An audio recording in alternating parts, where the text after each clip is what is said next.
for it, I think we would have been better served talking to a wall. This is not an unbiased film because it's not an ambiguous war. Mr. Putin said far too much already. Hi, my name is Irina. I'm Ukrainian journalist. Sean, in 2022, before the next Oscars, you called on the film community to give President Zelensky the opportunity to speak at the ceremony. You promised to melt your Oscar if this didn't happen. Zelensky didn't speak at last year's Oscars. You have brought one Oscar to Ukraine and will take it back only after win. How many more statuettes do you need to bring to Ukraine, and how many threads of the discussion do you need to make to get more tanks and plans for Ukraine? How you feel? How you will? Can you please shorten your question? Thank you. Thank you. Thank you. The Oscar is there in his office, and it's ready to be melted anytime he wants to melt it. This was overcovered, a small gesture, symbolic between two friends. In terms of what inspired that, it was my continuing shame towards the leadership of the Academy, the Motion Picture Academy, in choosing to present Will Smith smacking Chris Rock rather than the greatest symbol of cinema and humanity living today on their broadcast, their loss. Hello. Hello. I'm from Georgia, and my country, 20% of my country is occupied by Russia. And some years ago, I was pregnant when the Russian bombs were falling down. And this is not easy, but now it's very easy to share feelings from Ukrainian people and share your feelings when you were there. My question is about your decision, because we remember that you were in Haiti also, when earthquake very huge and many times. When you decide the first time, when you feel inside you, when only acting is not enough for a person and you can do much more, if you can share this moment. Thank you. Well, as we've heard so many times in Ukraine, and I think we all understand this here at the Berlinale, is that art does have a significant role to play in building freedom, in executing freedom. And so, really, my life experience with this is that I don't really differentiate between those parts of the way in which I hope to stand beside people who are fighting for freedom. Mr. Penn, thank you for being here. Thank you for being in this movie. I'm Vivian Perkovic from Dreisat Kulturzeit. I would like to know your personal opinion. Do you think Ukraine should become a member of NATO immediately? And second question, as a Hollywood star shooting at front lines in Ukraine and talking to the president, how are you part of war propaganda? Well, it seems very clear that the word propaganda can be used as a disparagement, or what I would say as part of showing the truth of Ukraine's absolute unity in pursuing all those things that without which life is not worth living, then I'm very happy to be considered a propagandist, and I'd like to, we made a very unapologetically biased film because that was the true story we found. I would also say that the movie was never meant to be the definitive history of Ukraine. There's so much more to the history of Ukraine, which is wonderful and worth researching. It was never going to be the definitive movie about war or about Russia. It was really our experience, having not really been very well educated about Ukraine, not really fully understanding the texture of what had come before this. What were the things that led up to this? We had a very shallow United States focused view of the region. So what our movie became was our journey to find those truths. So I don't, as far as propaganda or not propaganda, I don't even know how to answer that, because to us, the movie that's up there that's true is our movie of what we encountered and our experiences going over there. So in a sense, we were trying to humbly offer people a piggyback ride along the journey we took. And NATO?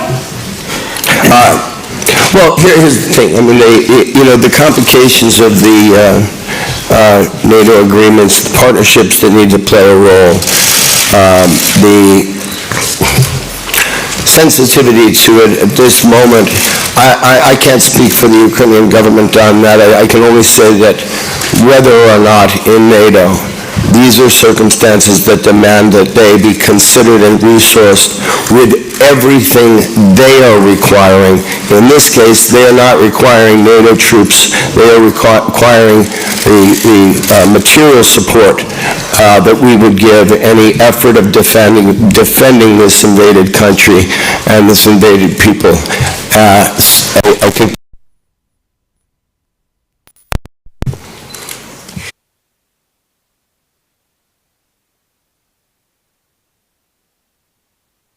I laughed, I felt a lot of emotions yesterday during the press screening, and I turned to my editor on the ending titles and I said it's not a war story, it's a love story.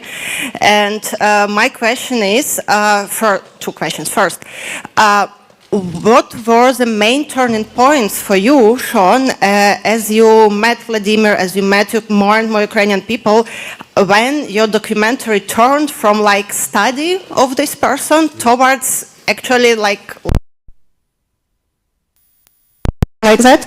And the second question, now you have like lots of friends, lots of acquaintances in Ukraine, and you're sort of like a person from another world a little bit, but now you're connected to them. How does it feel for you, like in everyday life? Do you follow, I don't know, the bombing schedules, the blackouts, news, etc.?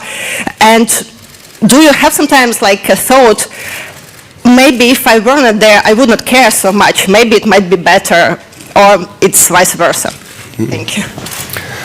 The president speaks in the film to this issue. In terms of Ukrainians seeing the real world and not a fairy tale, I think that we can walk and chew gum at the same time by following the philosophy of our Ukrainian friends, both in leadership and the civilians that we've known, all of whom are determined not to survive, but to flourish during this time. Yes, it's become extremely personal. When it's right in the beginning, it was very clear that from the 24th, that the number one targets were the president and his family, and of course it was an overwhelming concern that this man who had just shown me the face of courage, representative in his face of the faces of all Ukrainians, that we may not see him again. So yes, I take it very personally, but I'd certainly like to apply that daily concern to everywhere in my life and not forget that life is fragile, and the people we love and the dreams we have should be pursued vigorously as long as we're here. We have several more questions. Please be short. I would like to have a short intermission because your questions, of course, are focused on the two filmmakers, but I would like to also give Lauren and Danny the chance, and of course Billy as a producer, to comment on the process. Who brought in who, and what were the challenges in working on this film for you, please? We had started a Zelensky documentary that in 2019 that was more of just a human interest study of this, comedic actor turned president. Sergei Bespalov, another producer, and I, during COVID, we kind of lost lost the funding, lost everything, lost the ability to travel. Sean and I had been talking, and Sean was very intrigued, even at this point, with who Zelensky was, as a man who had kind of stepped into the fray. And then Sean and I brought in Aaron, and Aaron brought in fifth season in Vice, and then we were off and running. Well, I guess for us, Lauren and I had just done a production with Aaron called Crusaders on the Jehovah's Witnesses, and Aaron gave me a call one day and he said, look, we're working on this new thing. Could you come up to Malibu and meet Sean Penn with me? Because we're getting into this world of Zelensky and we don't really know what to think of the guy, but we think there may be something very interesting here. And Lauren and I had just started producing a lot in partnership with Vice World News, which was Vice's news division. And I think the general feeling between all of us was that between what these guys were interested in investigating and what the resources and abilities of our news division were able to bring us in terms of security and fixers and access and being able to shoot on the fly on the ground in difficult places, we said, hey, feels like there's a really interesting opportunity here to all work together and explore this. Lauren, do you want to add something? Yeah, I mean, I think that first meeting, what was so interesting to us was the way that Sean, of course, was thinking about the president, who he was as an artist and who he was as a leader. But it was also, we were also very interested to explore the people of Ukraine and understand their story better. And I think that that's something that, as our story changed, and it changed quite a bit, I think that heart that Aaron and Sean and everybody here brought to our story allowed us to follow it as it changed in the way that it did. Your question. Hello, Oraz Kiribayev, Esquire, Kazakhstan. I have a question for Sean Penn and Aaron Kaufman. During the movie, you said for several times that your goal is to remind the world, and particularly the US, about Ukraine and the problem it faces today. And now we see that in the movie, with the movie. My question is, what are your plans in terms of distribution of the movie in the US? Are you planning to show it in the cinemas or on the streaming platforms? And for Aaron, what are the plans after this documentary? Do you have any next steps in your mind? Thank you. Yeah, I think now, because we've preserved the film and had been working on it right up until just before this festival, we will now be looking at distribution buyers. In an ideal world, it's fast and furious. Some of you may know Evgeny Afanevsky's films Winter on Fire and Freedom on Fire. We are an extended family altogether of supporting each other's films to get the various perspectives out. So I know he too is hitting the market, and we see if the kind of broad distributors that we feel it is important to get to eyes all over the world, and in particular in the United States, if they've got the guts of, for example, Vice, that we had that one meeting and they just said yes. So I'd like to think that when we leave this room, some buyers are going to just say yes, but we haven't had that conversation yet. My name is Ewelina Wittenberg. I'm a news correspondent from Poland. The first question is for Aaron Kaufman and Sean Penn. Do you believe that this movie could encourage more people to support Ukrainians in their fight for freedom? Do you think that Supepower could have influence on Americans' attitude to war? And the second one for Sean Penn.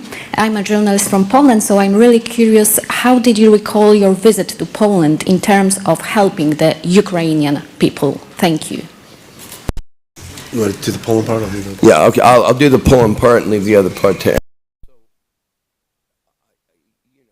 From the American experience, observing this, and of course, I was very quickly wearing two hats in Ukraine, because I have the documentary, but I also have my organization core working, and I was sometimes confused going back and forth which effort I was there to focus on principally. But in working in Poland and with the Polish people, and seeing the way in which the doors of homes were opened and hearts offered.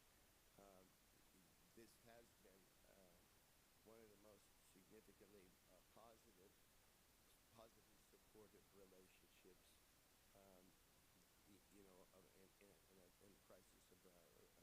in the crisis of refugee absorption that I've ever seen. But these things can't go on forever, and so we're looking, we international community, the Ukrainian government, looking for solutions, particularly shelter, being able to allow families to reconnect in safe places. As far as the film being kind of an entryway into the conversation, I think that was always on our mind. We looked at the coverage in the U.S., saw that it was, very shallow. A lot of times it's about, should America be supporting Ukraine or not? Should we give them more money or not? And that's the conversation back and forth. And then you add in talking heads yelling at each other about that. And they never really go deeper to go, what's really behind this? What is this? If you ask a lot of people, they don't understand really what the conflict is about. They refer to this as a civil war or something else that's outside of actually what is behind this invasion. So I think getting people to a base level of understanding of why this has happened, what the details are around it, I think would be helpful for them to understand what helping or not helping Ukraine really means. Hello, Evelina Kuntis from Bulgaria, Nova News TV. Mr. Penn, I would like to ask you, what is the superpower of Ukrainian people? What is the superpower of Zelensky? What is your superpower? And if you have the possibility to speak with Putin eyes and eyes, what do you want to say to him? Again, I find myself in no interest in talking to Mr. Putin at all. A day will come where none of these conflicts end in war. They end in talking, and it's going to have to happen. It's going to have to happen with very strong demonstrations of the existing Ukrainian demand for freedom and sovereignty in their territories. Once